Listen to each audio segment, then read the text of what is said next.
ನಮಸ್ಕಾರ. ಕರ್ನಾಟಕದ ಸಮಸ್ತ ಜನತೆಗೆ ನಿಮ್ಮ ಪ್ರೀತಿಯ ರೈತನ ಮಿತ್ರ ಯೂಟ್ಯೂಬ್ ಚಾನೆಲ್ಗೆ ಆತ್ಮೀಯವಾದ ಸ್ವಾಗತ. ಇವತ್ತು ನಾನು ನಿಮ್ಮ ಮುಂದೆ ತಂದಿರುವ ಮಾಹಿತಿ ಸಾಮಾನ್ಯವಾದದ್ದಲ್ಲ.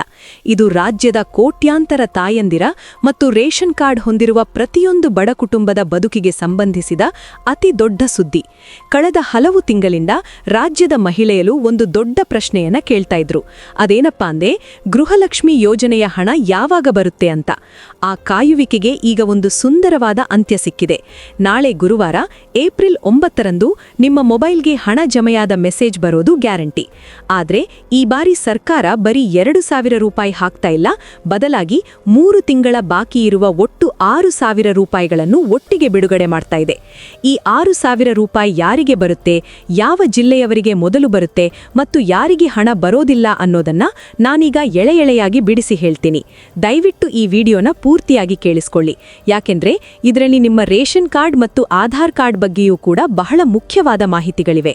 ಮೊದಲನೇದಾಗಿ ಈ ಗೃಹಲಕ್ಷ್ಮಿ ಯೋಜನೆಯ 27ನೇ ಕಂತು, 28ನೇ ಕಂತು ಮತ್ತು 29ನೇ ಕಂತಿನ ಹಣದ ಬಗ್ಗೆ ಮಾತಾಡೋಣ.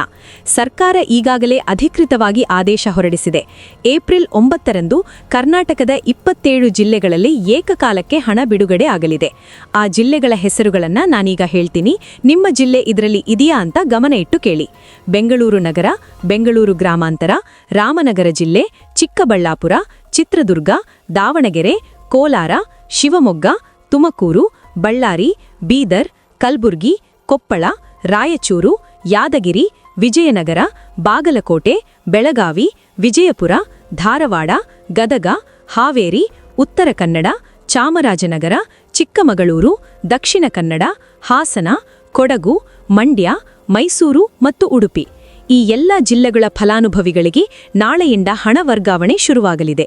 ಒಂದು ವೇಳೆ ನಾಳೆ ಸಂಜೆಯೊಳಗೆ ಹಣ ಬರದಿದ್ದರೆ ಗಾಬರಿಯಾಗಬೇಡಿ, ಯಾಕೆಂದ್ರೆ ಬ್ಯಾಂಕ್ ಸರ್ವರ್ ಸಮಸ್ಯೆ ಇರೋದ್ರಿಂದ ಮುಂದಿನ 2-3 ದಿನಗಳಲ್ಲಿ ಎಲ್ಲರ ಖಾತೆಗೂ ಹಣ ತಲುಪುತ್ತೆ.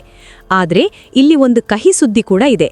ಸುಮಾರು 1 ಲಕ್ಷಕ್ಕೂ ಹೆಚ್ಚು ಫಲಾನುಭವಿಗಳಿಗೆ ಈ ಬಾರಿ 6,000 ರೂಪಾಯಿ ಹಣ ಸಿಗೋದಿಲ್ಲ. ಹೌದು, ನೀವು ಕೇಳುತ್ತಿರೋದು ನಿಜ.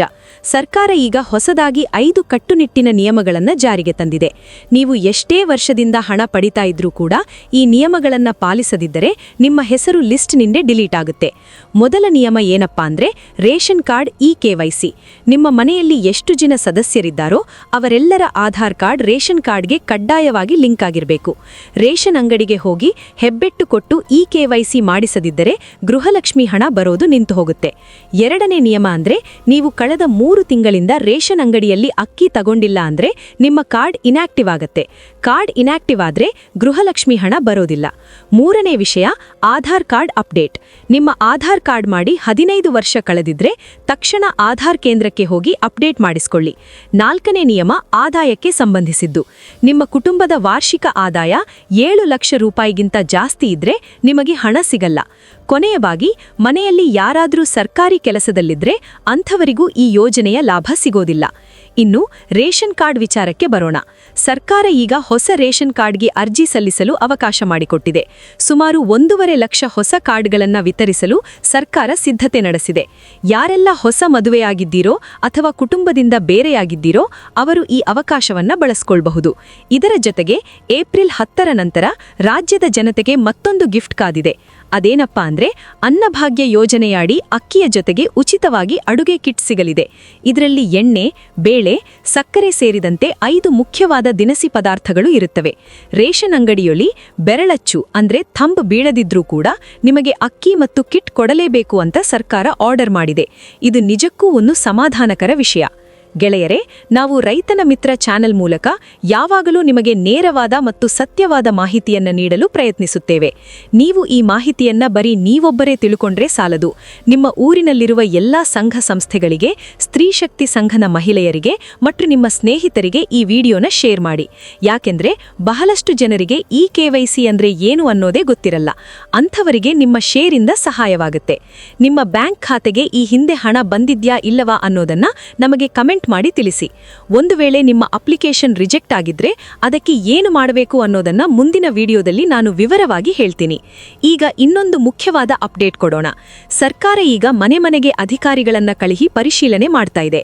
ಯಾರಾದರೂ ಫಲಾನುಭವಿ ಮಹಿಳೆಯರು ಮರಣ ಹೊಂದಿದ್ದರೆ ಅವರ ಹೆಸರಿನಲ್ಲಿ ಹಣ ಬರೋದನ್ನ ನಿಲ್ಲಿಸಲಾಗುತ್ತದೆ ಹಾಗೂ ಅವರ ಜಾಗದಲ್ಲಿ ಮನೆಯ ಮಗನ ಹೆಂಡತಿ ಅಥವಾ ಬೇರೆ ಮಹಿಳೆಯರಿಗೆ ಗೃಹಲಕ್ಷ್ಮಿ ಯೋಜನೆಯನ್ನ ವರ್ಗಾವಣೆ ಮಾಡಲು ಅವಕಾಶ ಇದೆಯಾ ಅನ್ನೋದನ್ನ ಚೆಕ್ ಮಾಡಲಾಗ್ತಾ ಇದೆ. ಹಾಗಾಗಿ ನಿಮ್ಮ ಮನೆಯಲ್ಲಿ ಅಂಥ ಪ್ರಕರಣಗಳಿದ್ದರೆ ಕೂಡಲೇ ನಾಡ ಕಚೇರಿಯಲ್ಲಿ ವಿಚಾರಿಸಿ. ಆಧಾರ್ ಕಾರ್ಡ್ನಲ್ಲಿ ಹೆಸರು ಅಥವಾ ವಿಳಾಸ ಬದಲಾವಣೆ ಮಾಡಿದ್ರೆ ಅದನ್ನು ಕೂಡ ಬ್ಯಾಂಕ್ ಖಾತೆಯಲ್ಲಿ ಅಪ್ಡೇಟ್ ಮಾಡಿಸಿ. ಡಿಬಿಟಿ ಸ್ಟೇಟಸ್ ಅಂದ್ರೆ ಡೈರೆಕ್ಟ್ ಬೆನಿಫಿಟ್ ಟ್ರಾನ್ಸ್ಫರ್ ಸಕ್ರಿಯವಾಗಿದ್ರೆ ಮಾತ್ರ ಹಣ ನಿಮ್ಮ ಕೈ ಸೇರುತ್ತೆ. ಒಟ್ಟಾರೆಯಾಗಿ ಹೇಳೋದಾದ್ರೆ ನಾಳೆ ಗುರುವಾರ ಬಹಳ ವಿಶೇಷವಾದ ದಿನ. 27 ಜಿಲ್ಲೆಗಳ ಕೋಟ್ಯಾಂತರ ಮಹಿಳೆಯರ ಮುಖದಲ್ಲಿ ನಗು ತರುವ ದಿನ. 6,000 ರೂಪಾಯಿ ಅನ್ನೋದು ಒಂದು ಸಣ್ಣ ಮೊತ್ತವಲ್ಲ. ಇದು ಬಡ ಕುಟುಂಬಗಳ ಜೀವನಕ್ಕೆ ಆಸರೆಯಾಗಲಿದೆ. ಈ ಹಣವನ್ನ ನಿಮ್ಮ ಮಕ್ಕಳ ಶಿಕ್ಷಣಕ್ಕೆ ಅಥವಾ ಮನೆಯ ಅಭಿವೃದ್ಧಿಗೆ ಬಳಸಿ ಅಂತ ನಾನು ವಿನಂತಿ ಮಾಡ್ತೀನಿ. ರೈತನ ಮಿತ್ರ ಚಾನೆಲ್ ಯಾವಾಗಲೂ ರೈತರ ಮತ್ತು ಬಡವರ ಪರವಾಗಿ ಧ್ವನಿ ಎತ್ತುತ್ತೆ. ನಮ್ಮ ಈ ಕೆಲಸಕ್ಕೆ ನಿಮ್ಮ ಬೆಂಬಲ ಬೇಕು. ನೀವು ಈ ವಿಡಿಯೋಗೆ ಒಂದು ಲೈಕ್ ಕೊಟ್ರೆ ನಮಗೆ ಇನ್ನೂ ಹೆಚ್ಚು ವಿಡಿಯೋ ಮಾಡಲು ಸ್ಫೂರ್ತಿ ಸಿಗುತ್ತೆ. ದಿನನಿತ್ಯದ ಕೃಷಿ ಮಾಹಿತಿ, ಮಾರುಕಟ್ಟೆ ಬೆಲೆಗಳು ಮತ್ತು ಸರ್ಕಾರದ ಹೊಸ ಯೋಜನೆಗಳ ಬಗ್ಗೆ ತಿಳಿಯಲು ನಮ್ಮ ರೈತನ ಮಿತ್ರ ಯೂಟ್ಯೂಬ್ ಚಾನೆಲ್ ಅನ್ನು ಈಗಲೇ ಸಬ್ಸ್ಕ್ರೈಬ್ ಮಾಡಿಕೊಳ್ಳಿ. ಪಕ್ಕದಲ್ಲಿರುವ ಬೆಲ್ ಬಟನ್ ಒತ್ತೋದನ್ನ ಮರಿಬೇಡಿ. ಇವತ್ತಿನ ಈ ಸುದೀರ್ಘ ಮಾಹಿತಿಯಲ್ಲಿ ನಿಮಗೆ ಯಾವುದಾದರೂ ಅನುಮಾನವಿದ್ರೆ ದಯವಿಟ್ಟು ಕಮೆಂಟ್ ಬಾಕ್ಸ್ನಲ್ಲಿ ಕೇಳಿ. ನಾನು ಖಂಡಿತ ಉತ್ತರ ಕೊಡ್ತೀನಿ. ನಾಳೆ ನಿಮ್ಮ ಜಿಲ್ಲೆಯಲ್ಲಿ ಹಣ ಯಾರ್ಯಾರಿಗೆ ಬಂತು ಅನ್ನೋದನ್ನು ಕೂಡ ನಮಗೆ ತಿಳಿಸಿ. ಮತ್ತೆ ಸಿಗೋಣ ಮುಂದಿನ ಒಂದು ಇಂಟ್ರೆಸ್ಟಿಂಗ್ ವಿಡಿಯೋದಲ್ಲಿ. ಅಲ್ಲಿಯವರೆಗೂ ಎಲ್ಲರಿಗೂ ಧನ್ಯವಾದಗಳು. ಶುಭ ದಿನ. ಜೈ ಕಿಸಾನ್, ಜೈ ಕರ್ನಾಟಕ ಮಾತೆ. ನಿಮ್ಮ ಪ್ರೀತಿಯ ರೈತನ ಮಿತ್ರ ಸದಾ ನಿಮ್ಮೊಂದಿಗೆ ಇರುತ್ತೆ. ಧನ್ಯವಾದಗಳು.